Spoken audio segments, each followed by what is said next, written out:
crazy story? Huh. Well, when we were kids, we lived in a neighborhood that had alleys. And some of those alleys, everybody kept their trash on the alley. So Donovan and I, my brother and I, used to go and scavenge through all the trash in the alleys on the way home from school. And we would find these wonderful treasures, like, for instance, old Hawaiian shirts and pheasants, salt and pepper shakers that looked like gold pheasants. And Donovan had quite a collection of fancy liquor bottles that he scarfed up and hid in the garage. Mom would have had a fit if she found them. But anyway, the neighborhood kids were all out for Christmas vacation. And it was a beautiful moonlit night. It wasn't snowy, it was just cold and moonlit.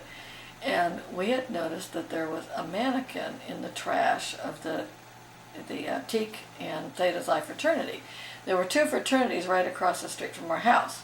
On the corner of 16th and Fairchild was the Teak fraternity, and then right next to it was Theta Xi. And in between there was this concrete trash enclosure. It was kind of like a 3 walls with one end kind of open, and they would put their trash in there. I mean, in those days we didn't have these big trucks that came and dumped stuff. And there was a mannequin in there, like a store mannequin. And we wanted it. Now, we didn't have enough guts to just go and ask. I mean, it was in the trash after all. You'd think we could just go and take it. But we didn't have the guts to go and ask anybody if we could just have the mannequin. So we decided to get the neighborhood kids together, and we had the Martins, David and Warren Martin, and Donovan, my brother, and me, and Ann and Buddy Spinks. And we decided to perform Operation Body Snatcher. So we went to our house and we got some old army blankets because they were dark colors, and we thought that would help camouflage the crime. Because it was a moonlit night, remember? And it was cold. It was really cold.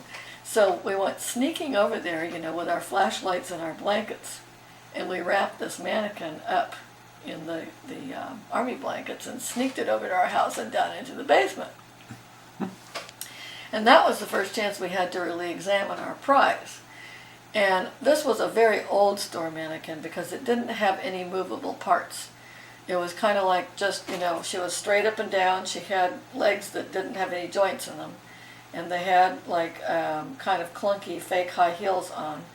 And she had no arms. It was like her arms had been hacked off. There weren't any. I mean, they would have not been jointed either. You could tell that they would have been, in some position, very rigid, but they were gone. Venus look. Yeah, the Venus. And she had a head, but her head, for some reason, the rest of her was a, whatever kind of flesh color that, was, but her head was painted white. And she didn't have like the fake hair that the later mannequins had. This was molded as part of her head. It was just like, like a mold. And it was all white. And somebody had bashed a big bash in the middle of her forehead like they'd taken a hammer to it. It didn't have a hole in it, but it was, like crashed in, dented, pretty badly dented there. And so we decided that we were going to improve our mannequin. And so we got paints and we painted eyes, gave her blue eyes and gave her, red lips. And then we decided that since she had this bash in her forehead that she has to be injured. So we made, it look like she was dripping blood. And we decided she needed clothes. So we found a pair of jeans that we managed to pull on her that fit okay. So now she's got that on. And Ann Spinks got the bright eyes. She said, well, she doesn't have any arms. We can make it look like she has arms. So we found an old satin blouse. It was kind of an off-white, cream-colored satin blouse that buttoned in the back. So Ann was just the right height for this mannequin. If she stood behind it and she put her arms through the arms of the blouse, she could make her arms move like she was the mannequin moving. And she was quite the ham, so she was figuring out how she could, make it look like she was smoking a cigarette, and she was combing her hair, and so she was having a good time. So we decided this was too good not to share it. So we knew that her family, now this was during Christmas vacation, her family was having a Christmas party. So we decided that we would haul George. Why we named this mannequin George, I don't know. But George was the name of the mannequin. And the only thing I can think of is and I don't really know that that was the case at the time, but if you read Nancy Drew books, Nancy Drew's, one of her two best friends was George, and it was a girl, but her name was George. So I don't know, but maybe that's why her name was George. But anyway, so we took her. Now, this place that Anne lived was at a corner of 16th and Fairview, and they lived on the first floor apartment.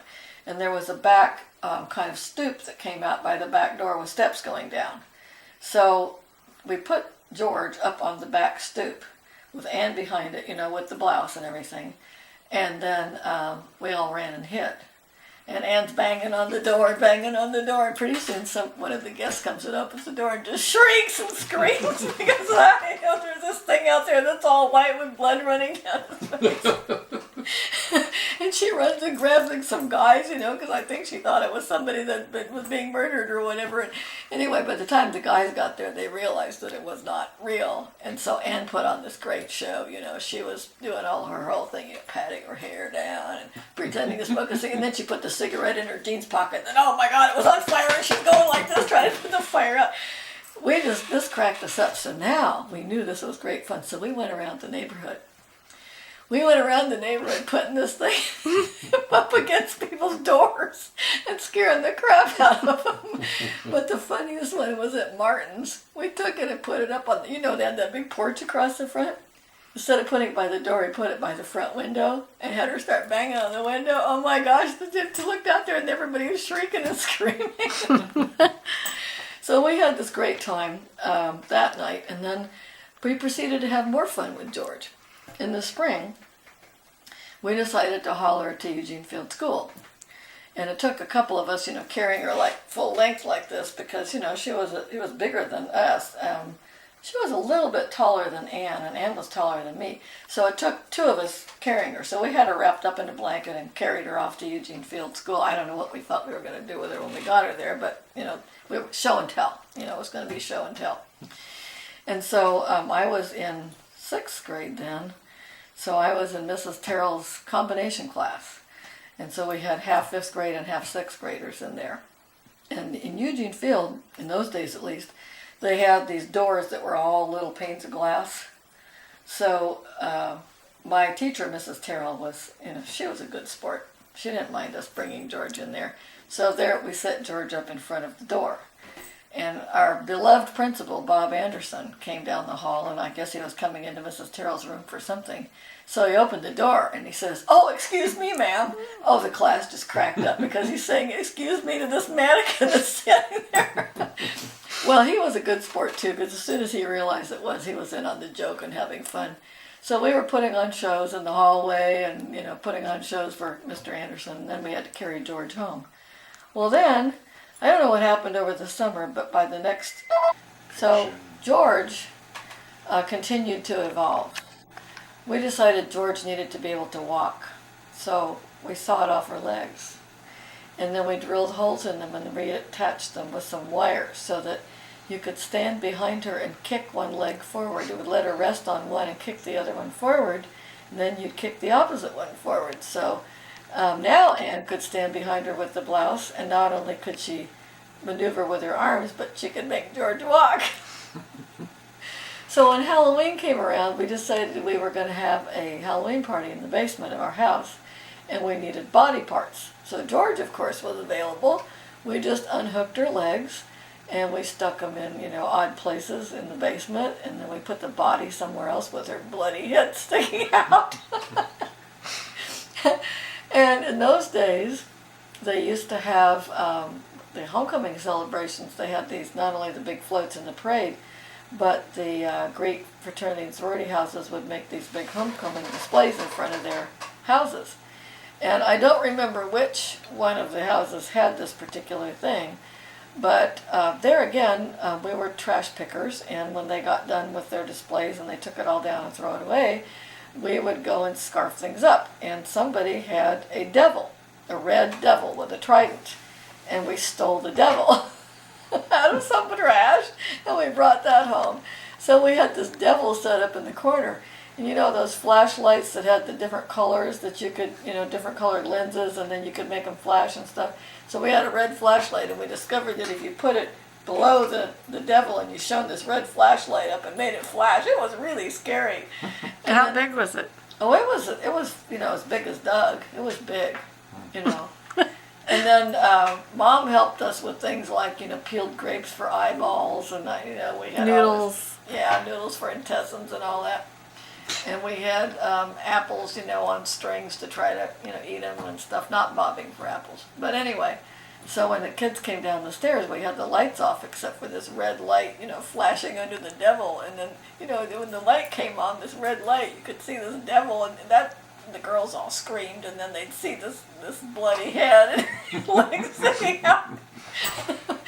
Fun. We had a great time. So I don't know if we did anything else with George or not. I don't remember. Those are the things that I remember doing with George, and I don't know whatever happened to it.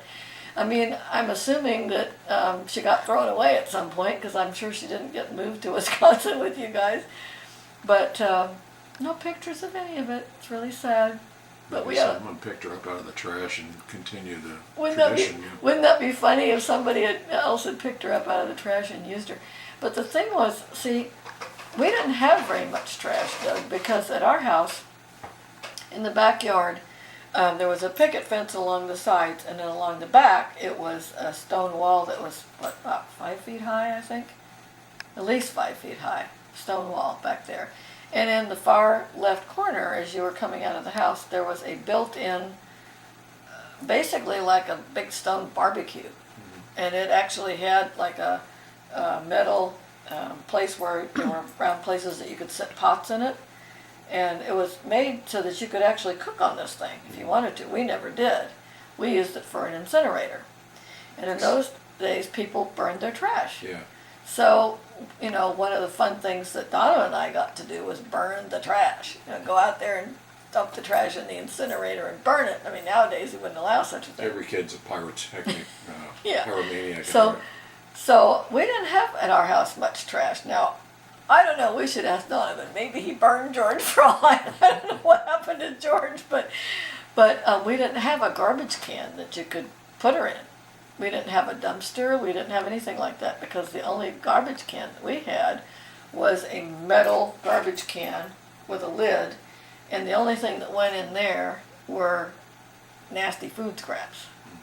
Because Mom kept a aluminum kettle under the sink that she would put scrapings and stuff in, because almost everything else was burned. And no garbage disposal, of course. There was no garbage disposal in the house.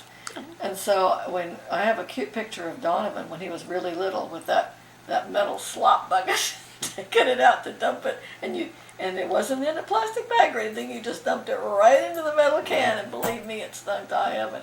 And then the garbage picked that up? Yeah, they just pick it up, dump it in the cart. Ugh. Yeah, it's pretty disgusting. Did you have to move it out to the street? Up and the lids No. wouldn't fit. No, we didn't move it out to the street. In those days, they came right up and got it. Yeah, that would be a Must good have been story, heavy. George.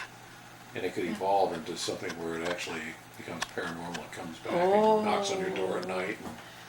And, I remember burning the trash.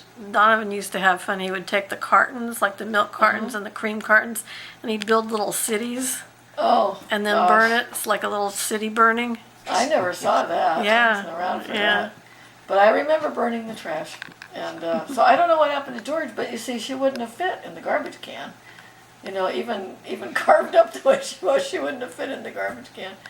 So I don't know what happened to her. But that was one of the fun things that we did when we were kids.